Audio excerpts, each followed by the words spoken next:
Magandang gabi mga idol. Ang kakainin ko lang pala idol, dalawang kamote at isang saging idol.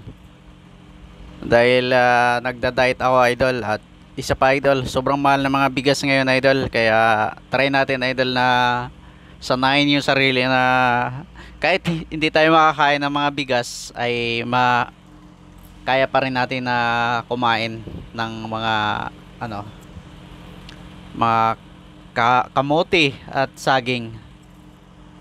Dahil sa probinsya noon, nung mga kabataan kami, ay mga kinakain namin, lalo na pag taghirap, ay kamote, saging, salit-salitan lang yon mga idol. At yan ang kinalakihan ko noon sa aming probinsya, sa Negros. Sa oras na tagutom talaga, minsan nakakain lang kami ng bigas sa gabi. Or sa isang araw, isang bisis makakain ng bigas. At yung ibang race,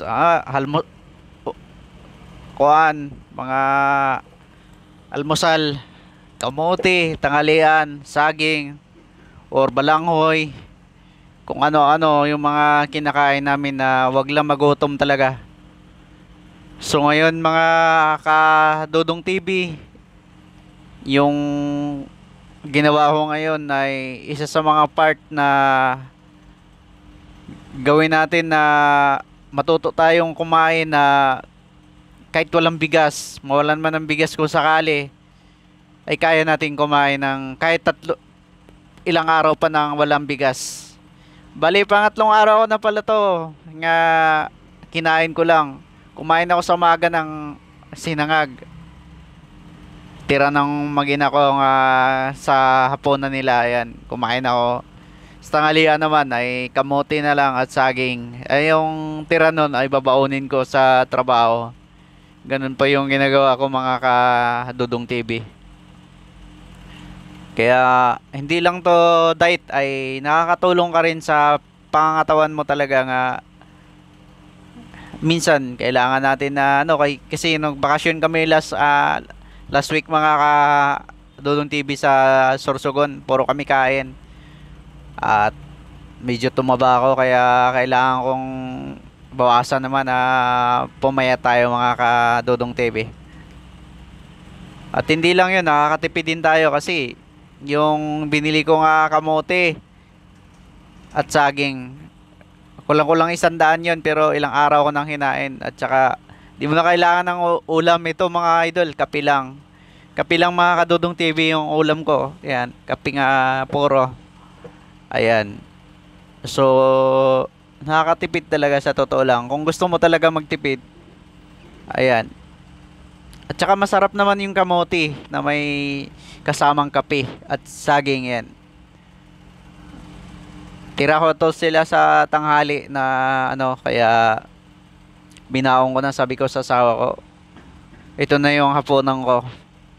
At minsan na pa siyang, kaya mo yan? Sabi ko, oo naman, kasi sanay ako sa hirap nun. Sabi ko, sa probinsya nga namin, halos isang buwan, kamote, saging, kung ano-anong makain lang dyan na walang bigas, kaya namin yan mga Dudong TV.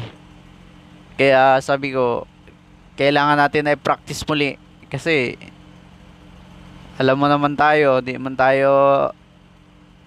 tayo masilan sa kung ano mga pagkain. Basta wag lang nakakalason at marumi nga kakain tayo. Ayan. Andito ako niyan sa duty.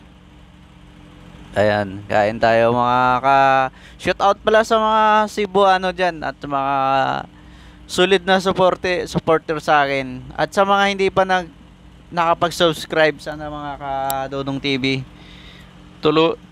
tulungan nyo po akong suportahan sa lahat ng mga video ko.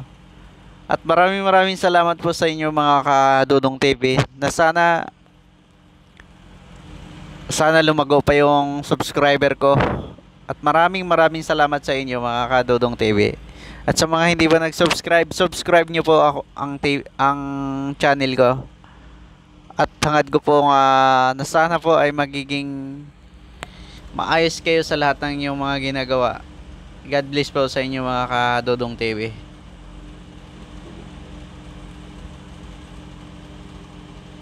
Nagpapasalamat po ako sa mga bagong subscriber at saka mga lumang subscriber na patuloy na sumusuporta sa akin. Maraming salamat sa inyo mga ka-idol. At shout out na rin sa lahat ng mga nakakilala sa akin na sumisilip sa aking vlog. Sana po kung di man kayo nakasubscribe, subscribe nyo po ako mga ka-idol, mga kaibigan at kakilala. Salamat po sa inyo muli. God bless. At ako ay magpapaalam na po. Patuloy nyo lang tapusin yung video ko. Maraming salamat muli. God bless.